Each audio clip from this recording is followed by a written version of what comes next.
Now, while the BJP, the Bharatiya Janata Party, has put its foot on the pedal and is all set to march forward for the big 2024 elections, the opposition bloc, that is the India Alliance, is falling like a house of cards. In Bengal, it is TMC versus the Congress Party. Both of them are at loggerheads with each other. The other members of the India Alliance are also blaming the grand old party for all the fissures within the alliance. Now, after Mamata Banerjee, Aam Aadmi Party is also planning to go solo in the state of Haryana. Slamming the Congress Party, Aam Aadmi Party MLA said that the party is delaying seat-sharing talks as Rahul Gandhi is on a picnic before the 2024 elections. Samajwadi Party chief Akhilesh Yadav has also come down heavily on Congress for delaying the seat-sharing discussions and not showing any kind of urgency to amend the ties with the other alliance members. But on the other side is Tamil Nadu Chief Minister M.K. Stalin, who's still chanting the unity mantra.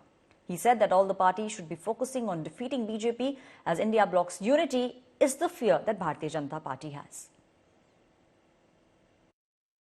Haryana विधानसभा का हम अकेले लड़ेंगे 90 की 90 seat पे, परंतु लोकसभा का alliance के लिए आम आदमी पार्टी के राष्ट्रीय नेतृत्व को हमने अपनी पोजीशन से अवगत कराया है कि हम मजबूत हैं, वहां पे हम अलायंस के साथ भी लड़ सकते हैं और अकेले लड़ने के अंदर भी सक्षम है। अंतिम फैसला आम आदमी पार्टी का राष्ट्रीय नेतृत्व गठबंधन टीम इंडिया के साथ लेगा।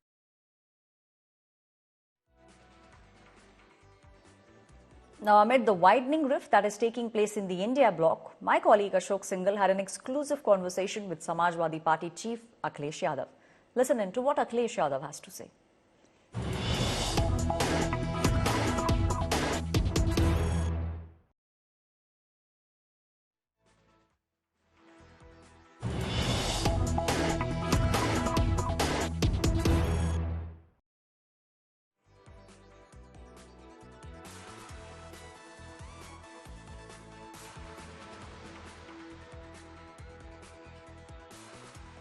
और जब 5 राज्य के चुनाव थे, आपने खुद मध्य प्रदेश में सीटों की बात की थी, लेकिन क्या रिएक्शन आया था वो सबके सामने है। फिर आपने अपने उम्मीदवार उतारे।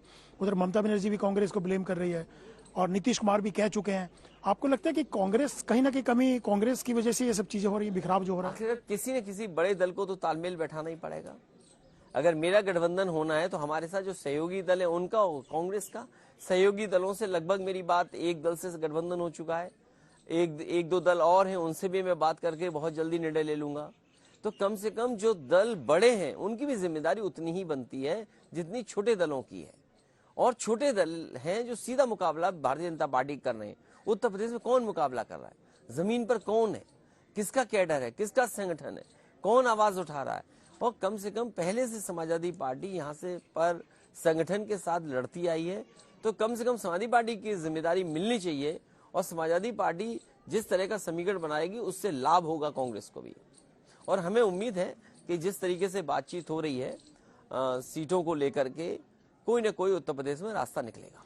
कांग्रेस के साथ ही जाएंगे आप, या आप बिना कांग्रेस के भी जा सकते हैं? इंडिया गठबंधन है और कांग्रेस को सीटों का संख्या दे दी है, और अगर सीट बढ़ानी भी पड़ेंगी तो मैं समझता हूँ समाजवादी पार्टी उसमें पीछे नहीं हटेगी। मतलब कांग्रेस, लेकिन जीत का है सवाल, जो जीतेगा वो सीट मिलनी चाहिए।